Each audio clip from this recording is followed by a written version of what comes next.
Hey everybody, Joan's going to be right back. But before we begin, I'm going to tell you, run, run to um run to Terrific Creations, click the link through and buy Color Play. This blew my mind. So Joan will be right back. Joan will be right back. And then I'm going to do an intro. But you get a sneak peek. Oh my gosh, totally blown away. Totally. And do you see her color wheel on the wall? We all should have that. All, all of us should have that poster. See, I have a version of it back here. I have the Terrific Creations versions. And I want you to actually create your own version of a color wheel. Okay. Don't forget. Don't forget. Hey everybody, Teri Lucas here with Terrific Creations. Welcome to this amazing, I think what will be a series of conversations with Joen Wolfrom, who in my world is the quilting color queen. She completely helped me understand color back in my early days of quilting, um, allowing me to create two quilts that were like kind of a big deal for me at the time. And now I do this stuff. I do this stuff. So, welcome, Joan. I am so excited and so honored to have you on this YouTube channel and to talk about color. Now, before I started rolling the camera, you were telling me about roughly when you started learning about color. And what was that first book, if you remember? Well, I'm not sure I remember it correctly, but Okay. I think it was called Creative Creative Color, and I'm thinking that it was written by. My first thought was it was written by Herbert Ives, but I don't think that's right. Okay. Um, so, and I guess I could probably look it up sometime, but it was an introduction to the CMYK color wheel, which is C stands for cyan, which is the turquoise blue, and Y is yellow, and M is magenta, and K is black. So it just opened my eyes, and it was a fabulous book. I had known nothing about color, and so it was like, oh my goodness gracious. And it wasn't a very big book. It was pretty small and very understandable for someone who knew nothing about color. And then one of my longtime friends who was an artist, uh, painted and was extremely talented, suggested that we both go take a class at a Tacoma Community College painting class. And we didn't paint any objects. We painted with colors. We painted, maybe squares or circle. I mean, I guess that, yeah, we probably geometric type things just to get what we're supposed to do. Well, every week we had an assignment, a different assignment, and it took me hours to do. And I'm sure I had three kids then, and it was like, oh my gosh, I don't want to do dinner. I have to do, this. But so anyway, I learned so much from the painting that it just was a new world to me. Mm. And then I did not come from a traditional quilting background. If you lived in the Pacific Northwest, let's just say the Seattle area, that would be better because I'm from Seattle. Um, I never saw a quilt in my life. Um, Quilts were, I mean, I read about them in Big House in the or Little House in the Big Woods, etc., the Laura Ingalls Wilder books, but they were something that I never knew um, uh, realistically, And the only reason that I got into quilting, I was a sewer, but I didn't. This is a way off topic, I guess, but but Mm. um, a friend of mine wanted to learn how to quilt, so she asked me if I would go with her because she knew I sewed, and I didn't really want to, but if you're a friend, you're going to do something. Well, it was a once a week class for a quarter, and everything was done by hand. And this is in the Mm. 70s, early 70s. Everything was done by hand. And when the 12 weeks were done, I had one finished project and 11 not finished. So I ended up taking the class two more times to finish all those projects because, of course, I wasn't going to, I'm Scottish, I wasn't going to let anything go to waste. And by that time, I was quilting, but it's traditional. And I felt like I was not in my realm. I really wanted to um, do something with color. That was what was key to me. And so this class was what really opened the doors for me and allowed me to, okay, now I can do some traditional quilts, but I can do them with the kind of feelings I have about color. So that's kind of what I did. Oh, wow. Um, how long was it from like then until you wrote your first book with C&T? um, I wrote my first book. It came out in 1990, and that was Landscapes and Illusions because I was more, being from the Pacific Northwest, our scenery is so, mountains and waters and in trees, etc. And that's kind of what I really wanted to do. And so I started doing landscape quilts, which were very unusual for in the quilting world. And people were attracted to it. And a couple of different book companies asked me to write a book, and I wasn't interested. Well, Tom Hemsley, who started C&T, he called me up one day, and I said no. And we talked for about an hour and a half, and at the end of the hour and a half, I had said yes. And and and the commitment was this was May, and I had to have everything done by Thanksgiving. And it was I ended up getting up at 4 in the morning and working till 7 when the kids started getting up, etc. And that was and the book then that was 1989, and the book came out in 1990. And Wow. it was, in those days were very different. The illustrations were all done in black and white. There wasn't the ability to do illustrations with color. And so the only thing that was in color were things that could be photographed. So like the quilts. Hmm. And then after that, I felt the urge. There is so many things that are incorporate color in landscapes. How depth perception, um, the illusion. How do you get reflections? How do you get luminosity for sun? How do you get luster, like sunlight reflecting on the water? All these things.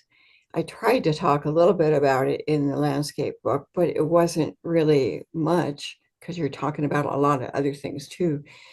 So I did ask if I could do a color book, and that was called The Magical Effects of Color.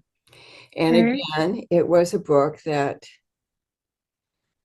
was all done in black and white. All the illustrations are black and white. And in fact, I'll show you a couple. And so use your, you had to use your imagination. I don't know if you can see these very well, but if you're Oh, I I vaguely Can you remember see? that book. Uh, you lift it, go ahead and lift it up. Yeah, I can just, So yeah, that's reflection, yeah. and this is motion, and or this is motion, and so the illustrator was fantastic because everything had to be illustrated in black and white, and yet everything's in color. And she her name was Catherine Darnell. She was a fabulous illustrator, and she really helped with trying to bring out the ideas. Mhm. And but the quilts were all done in color. They were the only thing. It wasn't until 1995 I had a book come out then, and just at that time, color was you could with the computers, etc. Then you could start using color. There were programs out there, so you could do that. But before that, there weren't. The capability. There wasn't the capability. Right. So that must have made writing about color incredibly difficult because you not only have to create images in somebody's head, but it's not just it's images evoked by words.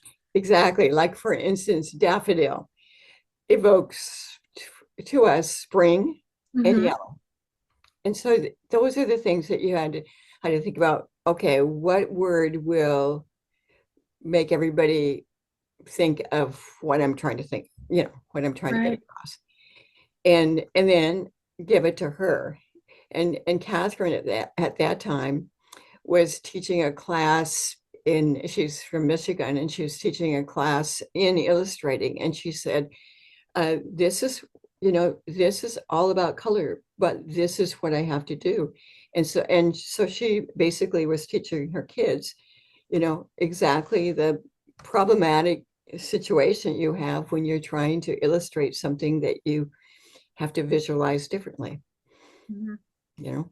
Oh, and that in and of itself is that's the crux of quilting is Yeah, it teaching is. some right you're teaching how to bring things forward, send them back, create an image of something, and then from my perspective add the quilting, which should both complement but then also evoke other images in Mhm. in that Enhance in some way, yeah. Hmm. rather than just I iterate. You've read yeah, do the same. It Yeah. makes it more has have more depth and more visual meaning. Right. Right. And so was it your color playbook then that led you to be on Simply Quilts? Oh, um, I got asked many times, and I said no. I'm basically definitely then very shy. I did not want to be around. I don't didn't like publicity. I don't, I mean that's and so I kept saying no. And then one day Alex Anderson called me up and said, um, you're doing this and you can't say no, and CNT is insisting or something like that, or else whatever it was, I didn't have the option to say no. so so I went scared to death, of course. But I survived it, you know. So it's I'm not if there's 20 people in, I would rather just not say much. So anyway, Introverts are us. Very so much. yeah, that and so that's how that happened.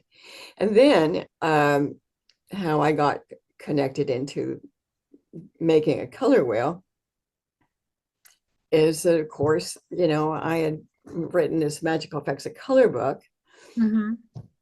and and I so wanted to be able to talk about colors so that people could visualize it. And I knew that that could be done. Well, I thought that it could be done. And but nobody seemed to be interested, or the editors didn't seem to be interested at that point, because perhaps, they weren't quilting and didn't maybe realize that in order for you to choose colors well, you need some tools, to help you. You just can't think it up in your mind. And so finally, I'm not sure what year it was, they called me and said, we'd like to do a color wheel. And of course, I had been putting in, almost every year or every other year doing a color wheel, but I'm thinking of a 12-inch color wheel that you can have on your table or wherever you're working. And they're thinking of this big, huge color wheel that you put on your wall. But in those days, I was borrowing my kids' playroom as my place that I made my quilts, etc. And so I had no walls in that particular room to put anything on. So I was not interested in a huge color wheel. In fact, I just put that color wheel up, that big one up just today, just so because there's no way of, I mean, it's way big. And if you have your own room, your own studio, then it's wonderful. But if you were like, I think most people, you need a little bit smaller color wheel to work with. So anyway, that was there, and they were quite happy with that. And then I finally talked them into doing one that, just you could take it someplace and you could use it on your table or your desk, whatever. And then I should say that Alex, who's a really close friend of mine, she said, well, there's too many colors on your color wheel. I just need a color wheel that's smaller. And we were in Hawaii together, and she was painting, and so I promised her that I would go home and make another color wheel. So then I did. I did this one for C&T that's I think it's a 6-inch color wheel. And it's very simple. It's only has 12 colors on it. And so that was the last color wheel I did. And but it's dedicated to Alex because she's the one that forced me to do it. I'm gonna text her. I'm gonna text her later. Alex, seriously. I don't know if she's still, we're close friends, but I haven't asked her lately if she still paints or not, but she's still busy, so probably not. She is very busy. However, I would think like it in seeing some of her quilts lately, I can see she's got to be using a color wheel of some sort to like with She some of might, her, she she might might be. be. It's Might hard be. to say. She does a lot of things just ad lib. Yeah, she does. Mhm. She does. I love her. I love her confidence. I also love your confidence.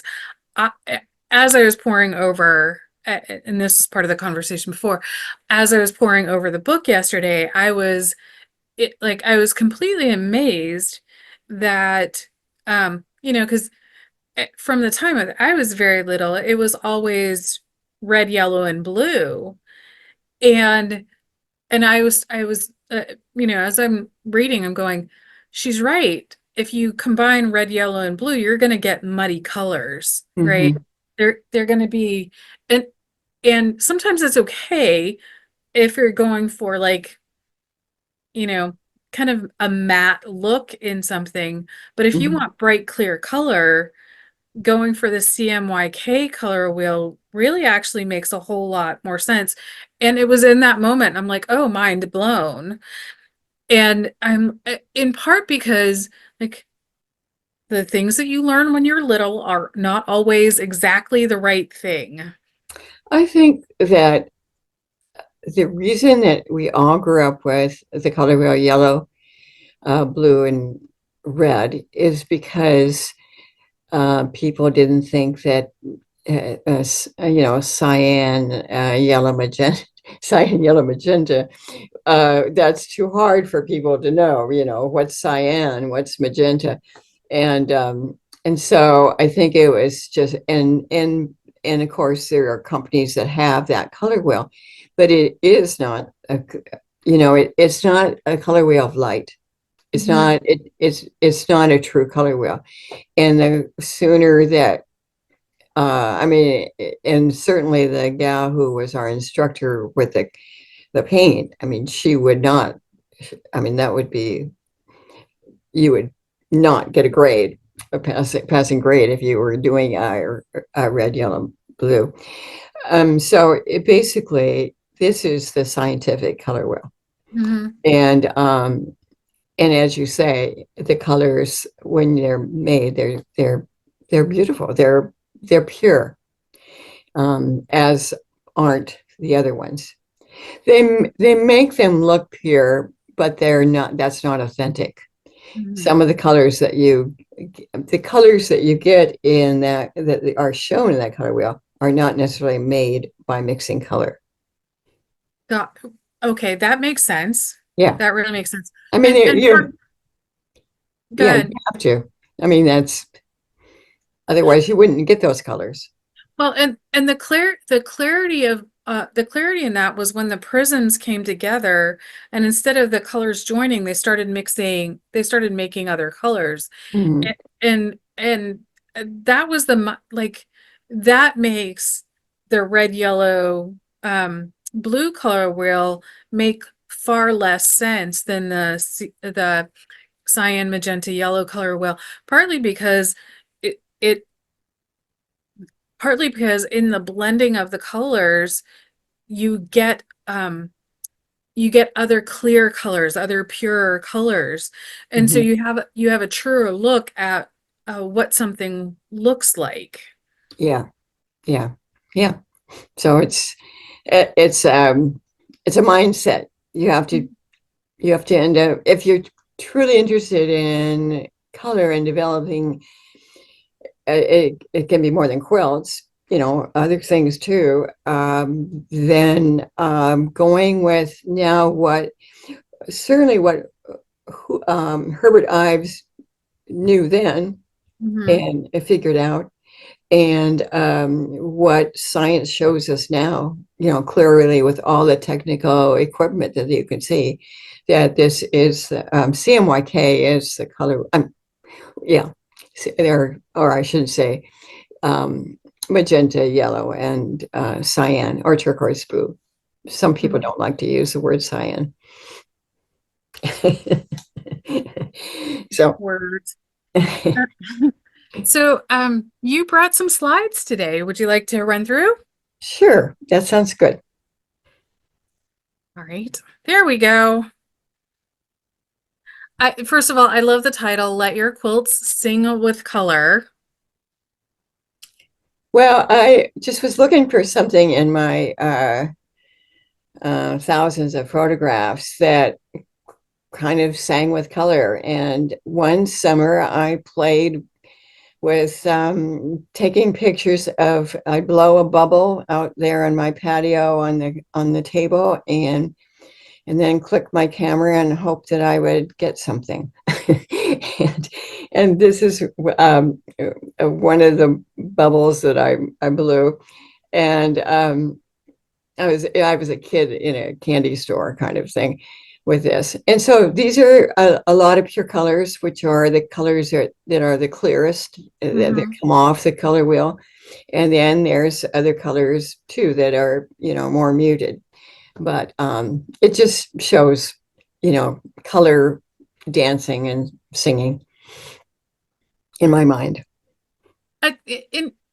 Not for nothing in my mind as well, partly because there are several things that you see, including a couple of areas that are a little bit pixelated.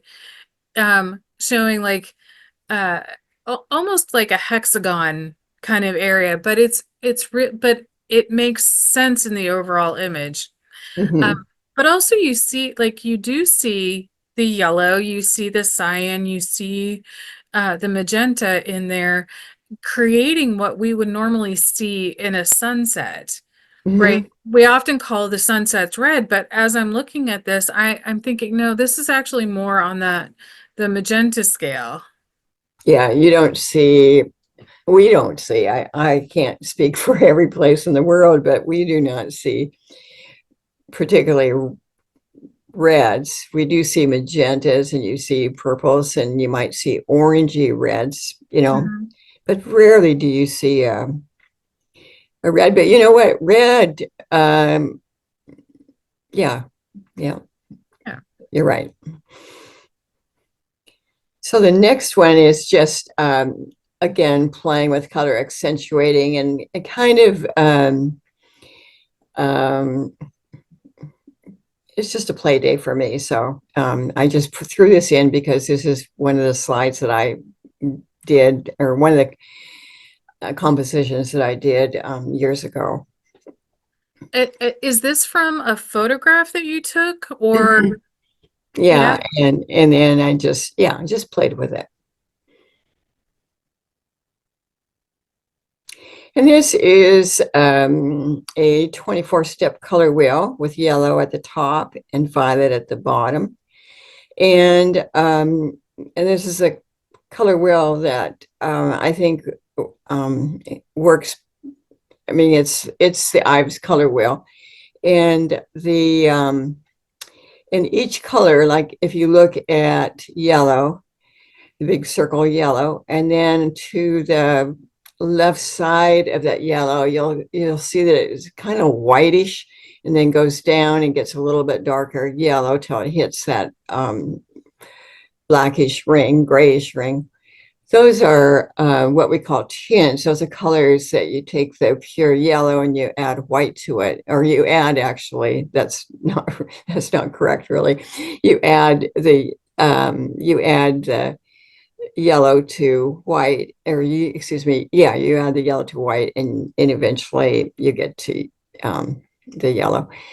And then on the other side, I've taken black and added black to yellow, and then and you get the shades, the blackened colors of yellow. They're not all the blackened colors, but they're just a good sampling, so you can see, yeah, the color yellow basically might have 100 or 70 or 200 variations of it. Yellow can be changed by adding white. It can be changed by adding black. It can be changed by adding different kinds of grays. So, yellow has this preponderance of color.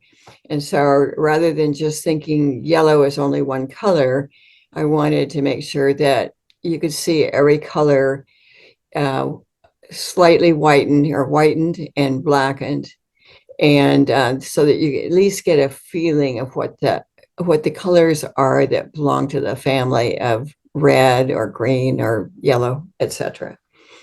So that's um, what I hope that would happen. And then in the center, where it's really the gray tones, those are colors that have been grayed down with that color. Mhm. And they all almost they when you look at them closely, or from afar like we are right now, they almost all look the same. But if you had the color wheel in front of you, the actual color wheel, then you would see that they do have a slight difference in their coloring. It's just very subtle.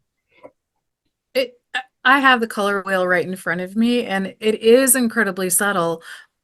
But there are strong variations in, I think there are strong variations in them, because as you're looking around, you can see it getting a little bit more red, a little bit more cyan, a little bit more green, heading back Pinkier, to yeah. yellow. Yeah. Warmer, yeah. Pinkier, yeah.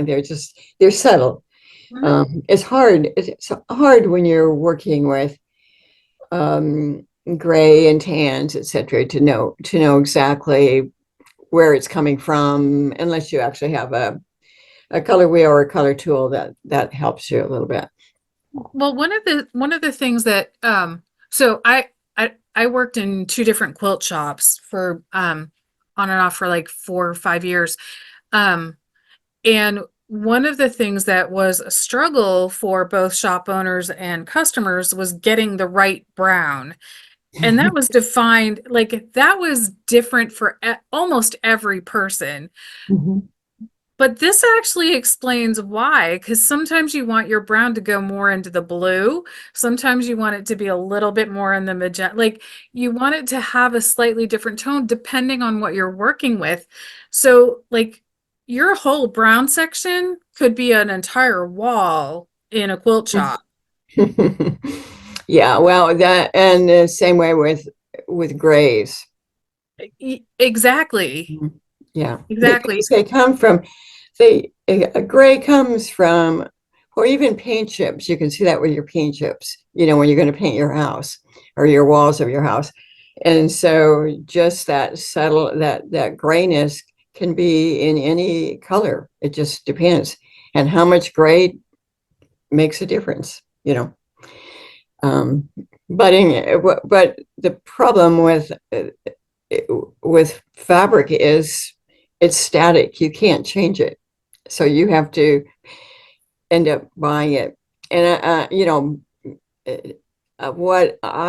this is way off base, but I tended in the last 20 years or more of my quilt making is to buy, generally speaking, a third of a yard of each fabric.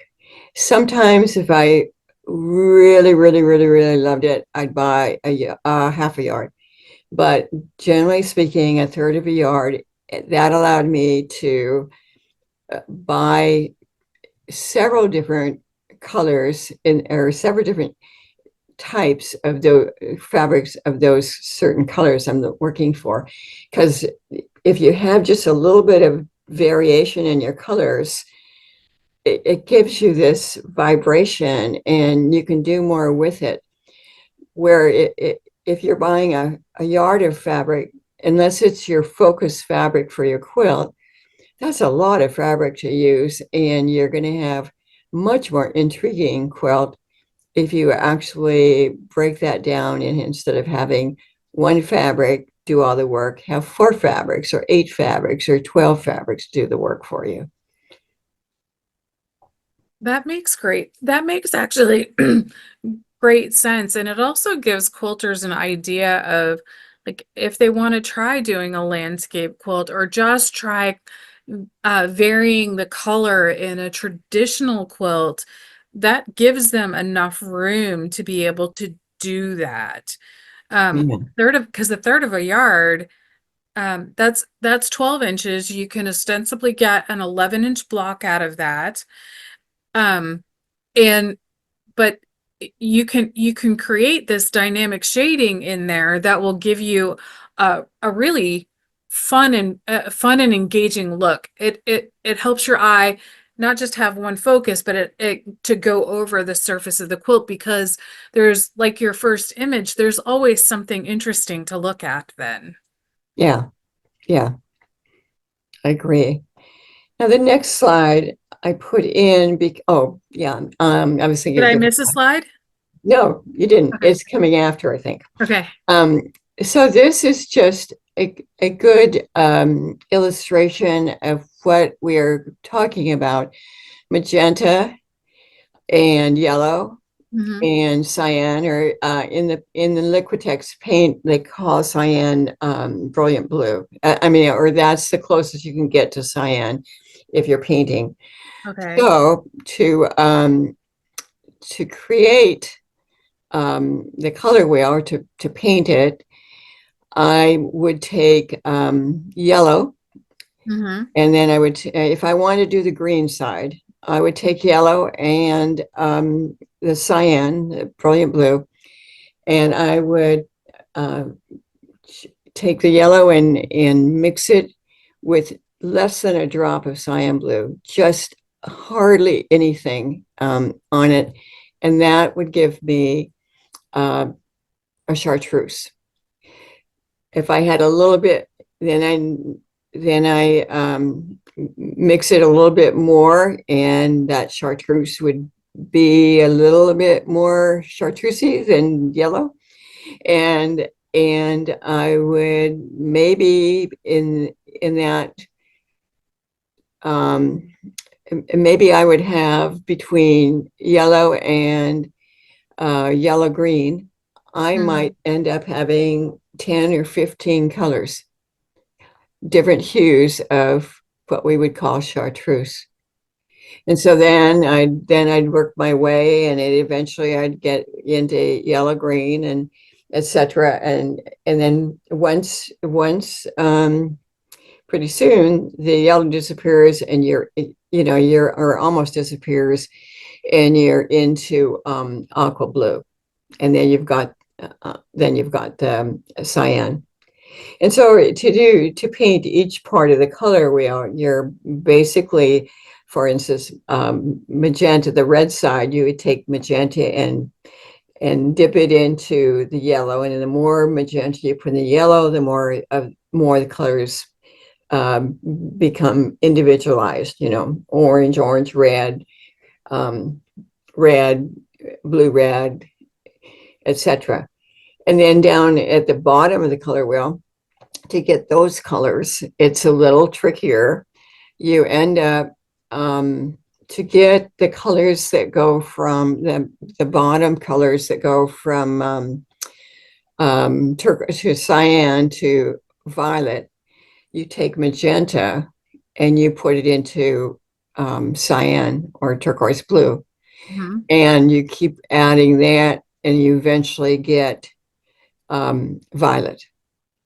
So, and then to get the colors from magenta to violet, you take the cyan and paint it into the magenta color until you get violet. So the bottom of the color wheel is a two-step process where the sides are just, one of the primary colors to the another primary color. Okay.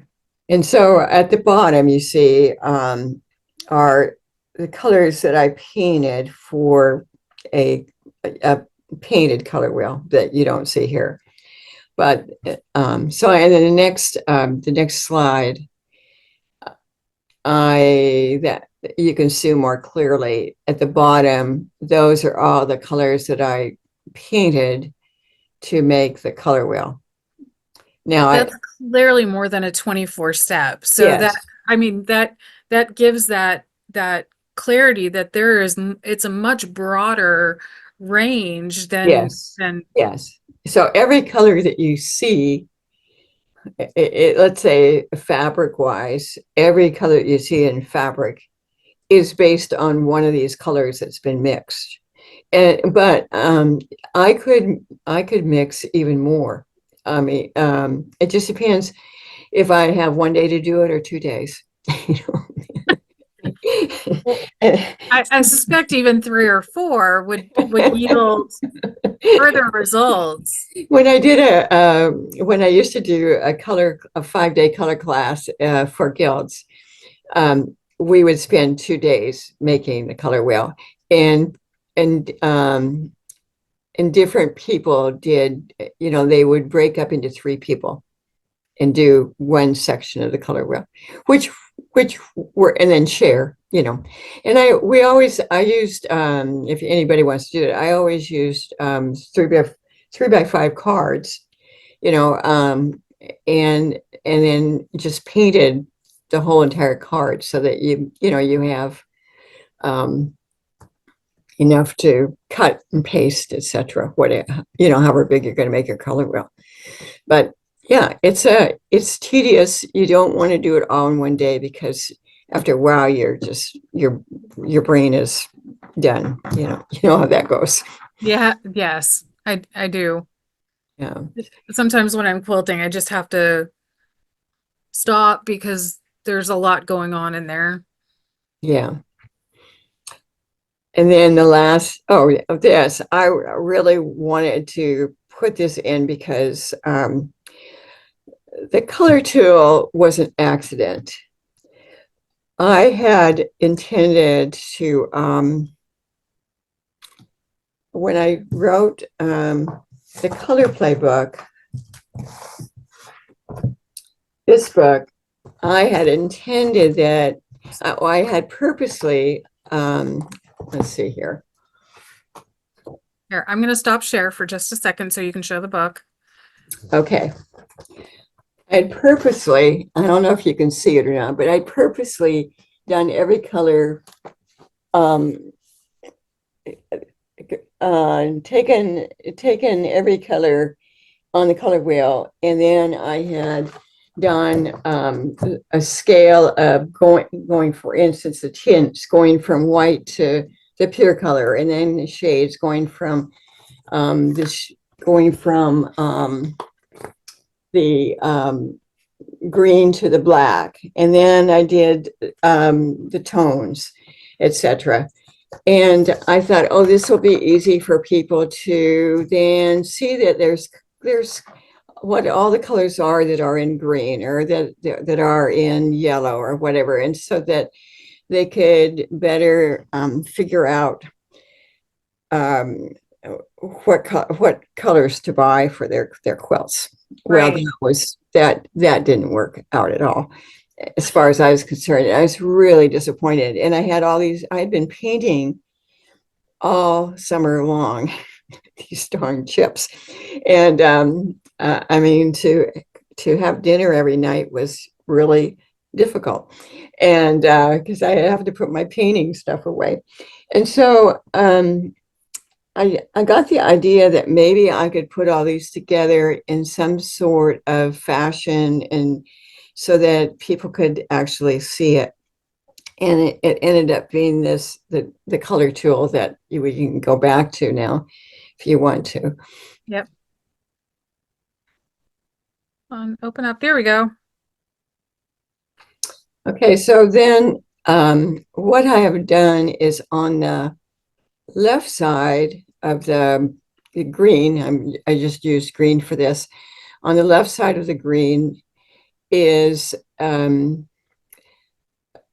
it goes from white to almost black, or almost white to almost black. Mm-hmm. So the tint scale is considered colors that have been whitened. And you can see that there's a word that says pure in the kind of in the middle. And Mm-hmm. so that is a pure green, and everything that's above that color has been whitened. So those are tints. Okay. And everything below that pure color has been blackened. And so those are shades. And then on the other side, I'd love to redo this, but I'm not going to. But what I took is so it says there up on top, color 5-4. So it means the green is color number 5 in the color wheel. And so I went down four colors, and I took that color, and then I graded, and I just kept graying it more and more and more. And so those are all different tones of that one particular color. And then in the center, on the right-hand side, I took the pure color and I Right. kept graying that. And then on the bottom part, I just took one of the shades and then blackened that. And so that's what I did for every one of those pages, so that you could kind of see what you knew what the whole range was as far as tints, tints and shades and the pure color. But that gave you kind of a clue what was going on when it's toned. And most of our fabrics, almost all of our fabrics, are toned fabrics. And I'll just say the reason is that in order to get tints and shades and the pure color, you have to start with a white base fabric. And that means that fabrics would have to be bleached first, and then the color put on, Right. whereas so that's really expensive for fabric manufacturers. However, there are many hand dyers. If you, and I've bought fabric from hand dyers, if it's important that I actually have true tints and true shades, I will go to a hand dyer and buy those fabrics. And I don't care what the cost is, because I'm using it for something I really want to do. So, Completely understand that. so, and then on the back side, it's just showing the color in it monochromatic. You're only, if monochromatic, mono means one. So you're only using greens and you're only using the light shades of, you can use any of the greens on the color card, plus any other greens that you have in your fabric stash that feel like they belong to that color card. And then it just shows the different color schemes or plans that you can do. And so it works really well for me. If I'm going to start a quilt and I decide, okay, I'm going to use this color, this color, this color, then I will pull out those color cards and I will pull from my stash all the colors that, all the fabrics, excuse me, that if I'm going to, let's say I'm going to do green, if I'm going to pull my stash out, it'll be greens that look like they belong to this card. They can be slightly one way or the other because you can tell, that color, there's more than one light green or this particular color of green wander around in your color stash. Mm-hmm. The next slide shows how when I pull the colors and I pull all the greens out that I think I want to use. So I have this one fabric, this green fabric that you see on top. If I want to use green, or let's say if I wanted to do a blue-green, if I'm working with blue-green, then you can see that this fabric, by the blue-green one on the far left, you can see that this fabric does not belong to the blue-green card. So you would never invite this fabric into a quilt that you're planning on using blue-green in. Right. Unless you're using the green too. So the middle color, the middle card shows the green, and that fabric feels like it belongs there. It might be slightly this or slightly that, but as long as it doesn't feel like it belongs to the card next to it on either end, then then it's in the green. So the one on the far right is spring green, which is the color next to green on the color wheel. And you can see that this obviously does not work. It doesn't look at all right. Now, you could actually make a quilt that you're including blue, green, green, and spring green. And then, of course, they'll work in that quilt. But if you're specifically pulling colors for a specific color, then I think the color tool works really, really well. It kind of clarifies what you're doing. And at first you have to decide what colors you're working with and how many colors you're working with, what color plan you're working with, and then how many colors you're going to have. It kind of helps you set your parameters. Right. So that's, and color. We've all played with crayons when we were kids. And yet, and we were comfortable with them and we didn't care, we'd pick them up and play and everything. In quilting, what you want to do is get to the idea of feeling like you're as comfortable with fabric as you are with your crayons, as you were with your crayons. I know, although I do have crayons, and I have played with my 5-year-old neighbor with crayons lately. That is actually oddly enough, um, I teach a very beginner color theory class for quilters, and it's based on two things. One, um, helping quilters choose colors, choose fabrics for their quilts. Mhm. Um, but then the other thing that I do with them, we work through Katie, Pasquini? no, Hmm. another Katie. She also has a color workbook with C&T. And so I work with hers, but the first thing that I have started doing with my quilters lately is I will put a box of crayons in front of them and then have them close their eyes. I put the crayons in front of them and then have them open it and smell it because there is a smell memory. And I will tell you, um, whether I'm teaching doodling or I'm teaching color, that smell memory from childhood takes off the adult brakes that we tend to put on ourselves when we're working with color, right? So Interesting. they and it's really fun when I'm teaching that class and I see the lights come on because they're so not afraid now to just explore how this will work and or how colors will work. So they generally leave like they can go next door to the quilt shop and pull the fabrics together and feel comfortable editing, right? So if something isn't working, it's okay to take it out. Or if something's going to be good enough, right? So it's close, then they can work with it. But then, there are more quilt shops that have different fabrics. Yes, indeedy. I, I know that it's we So get, that, I mean, that's kind of the, uh, you know, real basic of the basic mhm. of Well, color. in your color tool, and we can bring this into our next session, but one of my favorite parts of your color tool is that you have the red and green filters in built Oh, in. well, can I tell you that I don't use them anymore?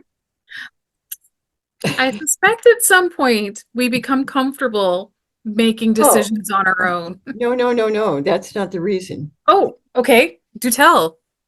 Well, I didn't even think about this, that you were going to bring this up. But do you have a phone? I do. Okay, so when you take your phone and go into your photos and and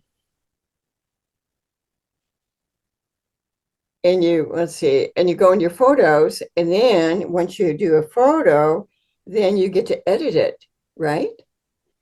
And you can go to the filters, and you can go in there, and finally you can get into grays. Mm-hmm. And that's what you want to do, is get into the gray tones.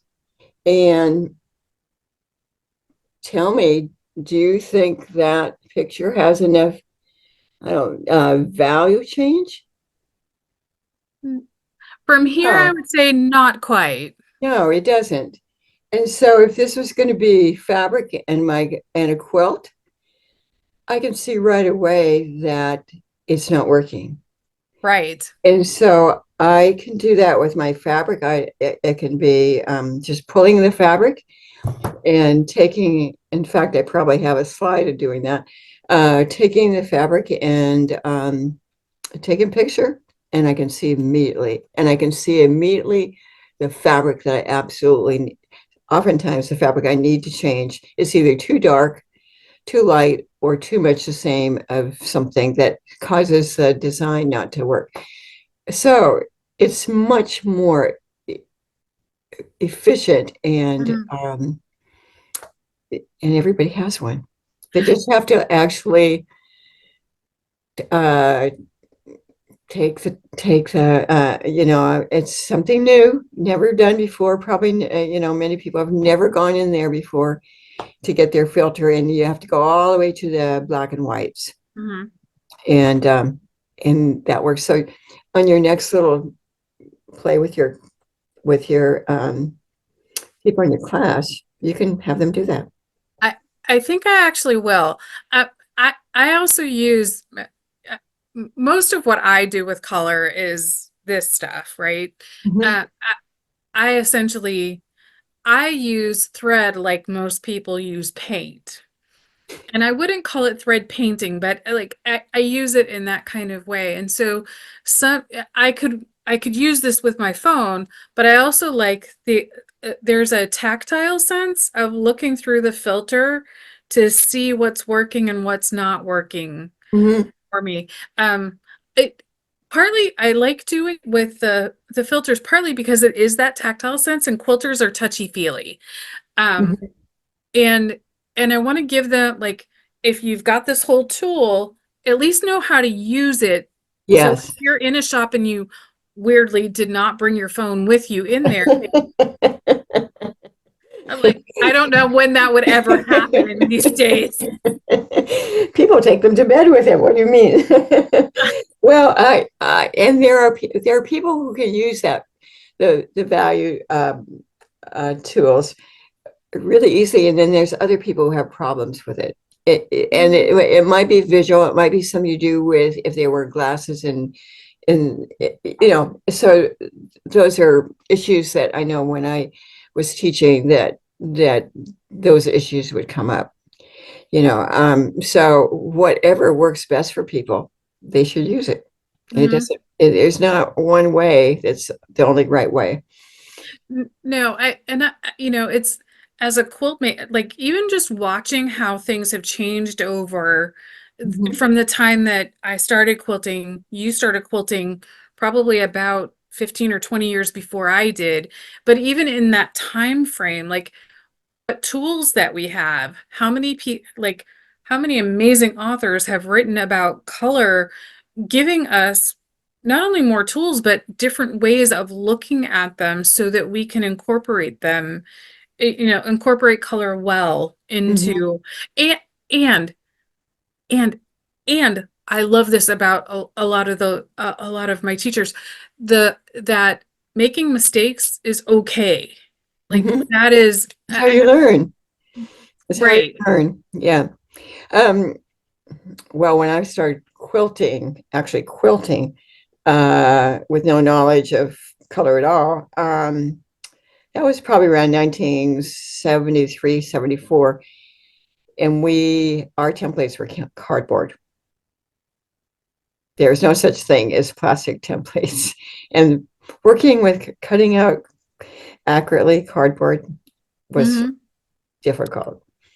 You actually started quilting before the rotary cutter Oh yeah, came onto the market. scissors was my deal, and I was doing strip piecing, landscapes, and I was kind of in the middle of doing a large quilt, strip piece quilt for somebody, and someone said, "Do you know they have something called rotary cutters now? You could cut those and not use scissors anymore." I was flabbergasted. I mean, yes, the time it took to cut strips, 1 inch, 1/2 inch, 3/4, 1/4 inch strips, it was, and not as accurate as a rotary cutter, of course.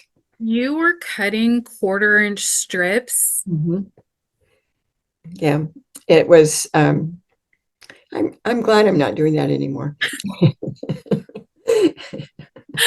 You know what? You do what you have to get what you imagine.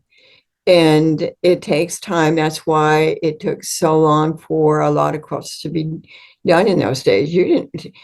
People can make a quilt in a week Hmm. nowadays. That's unheard of. That would be unheard of in the middle 70s to do that. Just to get your templates cut up and your stuff cut, it took time. So we're really lucky that we have all the equipment and things and help that we've got nowadays. Yeah, we are. And I will tell, I'm gonna let you in on a secret. I'm a very pokey quilter. I might have like a design, I might have a design concept in my head, but watching that, like quilting it and letting it come to fruition, like it can take a while. Yeah. Well, maybe you would be the person who would be one quilt in your life.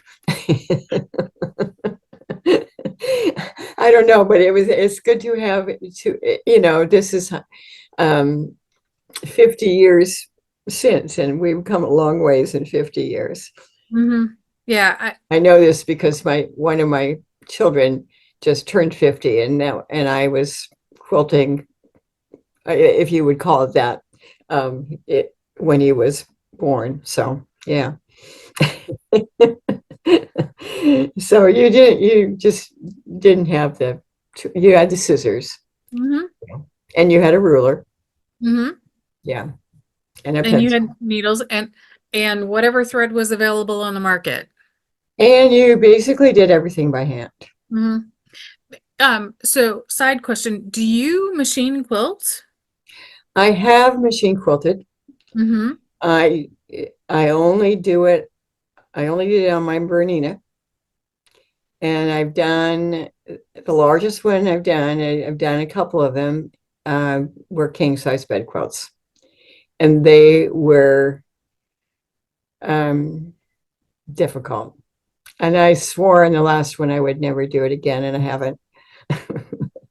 How long ago was that? That would be probably in the 80s. Okay.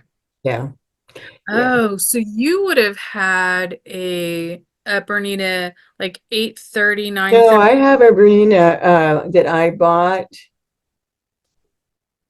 before we had children. I wanted to have, my mom had a Bernina when I was growing up. And she had a Singer first, and then she had a Bernina. And a Bernina was amazing compared to the Singers. And so I decided I wanted to get with the one thing I wanted to have before we had children was a Bernina sewing machine. I do not remember now what what number it was, but Okay. it is probably 55 years old. Yeah, And which is why I'm it thinking is, of an original 830 or 730. it would be more a seven. It might be, no, I think it's a 530. Okay.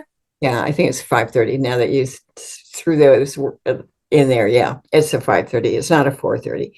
My mother might have had a 330 or a 230 or something like that. But anyway, it's a sturdy thing. It weighs what people weigh. It's really heavy. And and that's what I'd use. I mean, it's just a standard machine. I did buy a newer Bernina maybe 20 years ago, but it was nothing like the old Bernina. Hmm. So um, one of my my one of my daughter-in-laws has it. Uh, it stayed in the family. Yeah. Well, I still have my Herking old Bernina, and I don't think anybody wants to lug it out, but it'll be there for them to figure out once I go to the Quilters, whatever it is called. The great quilt shop in the sky. Yeah. I'm not planning on that soon. So Please don't.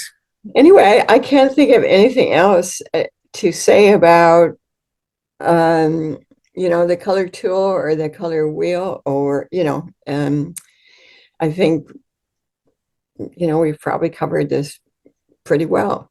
Well, next time you have other things in there that I would love for quilters to know more about. So, like luminosity and a number of other things. So, we'll have a second round. I'll give you some topics ahead of time to kind of cover with this because your book is just your books, the first and second edition are just really filled with really good information color wise for quilters and probably some good exercises for Mhm. quilters to do to get more confidence in their own in making their own choices. Um, I hope so. I'm an old, basically fifth grade elementary school teacher. Wanted to be an architect, but they didn't allow women into the School of Architecture in my era. But I believe in learning sequentially. Hmm. So So what would be your next? I think the next thing would be to actually uh, play with or talk in more depth with either scales Okay. or scales might be one of them.